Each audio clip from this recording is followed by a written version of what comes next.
안녕하십니까. 윤여창TV 세상만사입니다. 혼란스럽고 어려웠던 세상을 바로 잡으려고 했던 사람들의 이야기 삼국지를 오늘의 시각에서 생각해보는 시간입니다. 오늘 이야기는 삼국지의 영웅 조조의 현실적이고 냉혹한 성격을 말해주는 내용입니다. 중국 한나라 말기 혼란스러웠던 때입니다. 치안은 불안하고 여기저기서 도적대들이 날뛰고 있었습니다. 중앙정부의 통제력은 약해지고 세력 있는 자들이 나타나서 서로 심겨루기를 하고 있었습니다. 조정에서 황제를 움직이며 세력을 휘둘렀던 자가 동탁입니다. 조조는 이 동탁을 죽이려고 하다가 실패해서 도망치게 됩니다. 조조는 여백사라는 사람의 집에서 하룻밤 머무르게 됩니다.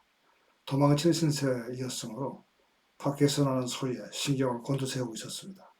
그런데 칼 가는 소리와 함께 몇 사람이 서로 주고받는 얘기소리가 들려옵니다. 묶어서 죽일까? 아니면 그냥 죽일까? 이런 얘기를 하고 있는 거예요. 조조는 자기를 죽이려는 말로 생각하고 칼을 빼들고 나가서 거기 있는 사람을 모두 죽입니다. 죽은 사람들은 여백사에 찾아 하인들이었습니다. 그리고 보니까 돼지 한 마리가 묶여 있는 거예요. 그러니까 조조는 자기를 대접하려는 사람들을 모두 죽인 것입니다.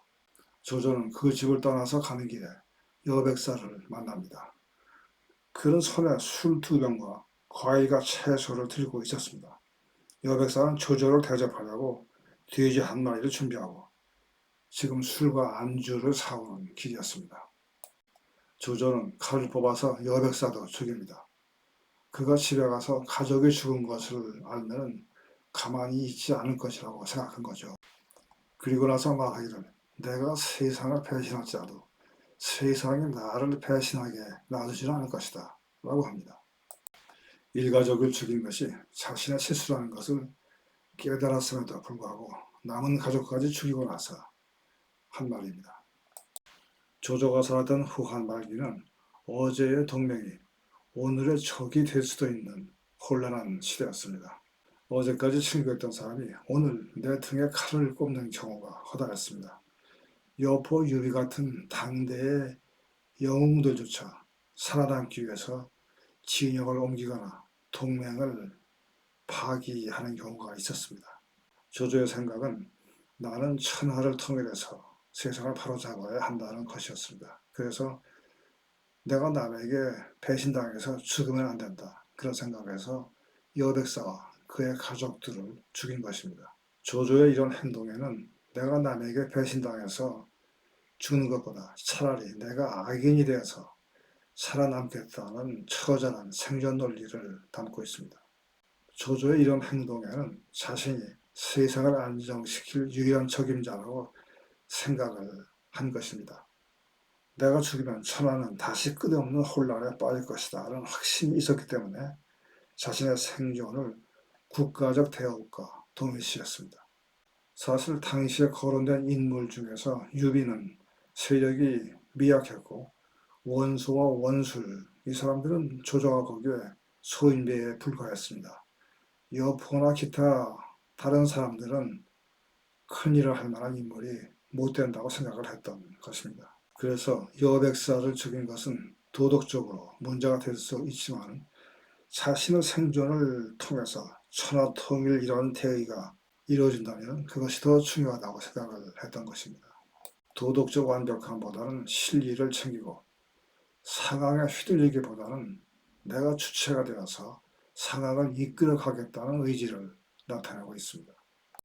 지금 미국과 이란의 전쟁으로 인해서 세상이 아주 혼란스럽고 어렵습니다. 세계에서 가장 어려운 나라가 바로 우리 한국입니다. 어려운 경제 상황에서 사기꾼들이 많아지고 있습니다. 전세 사기, 월세 사기, 보이스피싱, 특히 보이스피싱은 그 수법이 점점 교모해지고 있어서 피해자가 속출하고 있습니다. 오늘도 국세청이라고 하는 전화가 왔습니다. 일단 이거 보이스피싱이라고 의심해야 합니다. 지금 세상에 누구를 믿을 수가 있겠습니까? 순진하게 믿다가 당하는 것보다 살아남는 것이 중요합니다. 그래서 조조는 평소에 의심이 많았습니다. 항상 모든 상황에 대비하고 있었습니다. 잠자리에 들 때 나무 인형을 만들어서 자기 대신 잠자리에 넣어두고 자기는 다른 곳에 가서 잘 때가 있었습니다. 암살에 대비한 것이죠.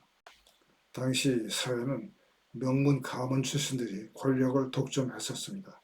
조조는 출신이 좋지 않았었습니다. 그래서 조조는 기득권층과 대항하기 위해서 그의 조직을 이끌어갈 때 철저히 실력 중심과 신뢰주의 방식을 택했습니다. 그래서 세상이 나를 배신하게 하지 않겠다는 말은 기득권 세력이 만들어 놓은 정치적 프레임에 휘둘리지 않겠다는 선언이기도 합니다. 조조의 이런 사고방식과는 달리 유비는 어지린자 인을 내세웠습니다. 착한 패배자가 되기보다는 악하다고 생각될지라도 승리자가 되어서 세상의 질서를 바로잡겠다는 난세를 살아가는 조조의 처세의 방법입니다. 이런 방식이 조조를 성공하게 만들었습니다. 그런데 유비는 실기를 챙기는 대신에 신이나 인을 내세웠습니다. 이런 태도가 그의 성공에 역시 크게 기여했습니다. 조조는 사람을 쓸 때에도 과거가 깨끗하지 않거나 성품에 다소 결함이 있다 하더라도 실력이 있으면 과감히 등용했습니다. 조직의 생존과 성장에 도움이 되는가, 이것이 그가 살아왔을 때 유일한 기준이었습니다. 그래서 인재들이 조조 밑으로 많이 모여들었습니다. 조조는 공을 세운 사람에게는 확실하게 보상을 했습니다. 그리고 규칙을 어긴 자에게는 지위 고하를 막론하고 벌을 주어서 조직의 기강을 세웠습니다. 어떤 조직을 이끌어 가려면 전체를 살리기 위해서, 전체의 이익을 위해서 작은 것을 희생시켜야 하는 어려운 결단의 순간이 올 수가 있습니다. 조조가 여백사 사건 당시 한 말은 극단적인 자기 방어에서 나온 말이지만 경영이나 통치의 관점에서 볼 때 조직이라는 전체 시스템의 붕괴를 막기 위해서는 리더인 내가 오명을 쓰더라도 결단한다는 논리로 확장해서 해석할 수가 있습니다. 구조 조정을 단행해야 하는 경영자나 팀을 지키기 위해서 윗사람과 싸워야 하는 팀장의 모습 속에서 조조의 일면을 찾아볼 수가 있습니다. 함께 해주신 시간 감사합니다.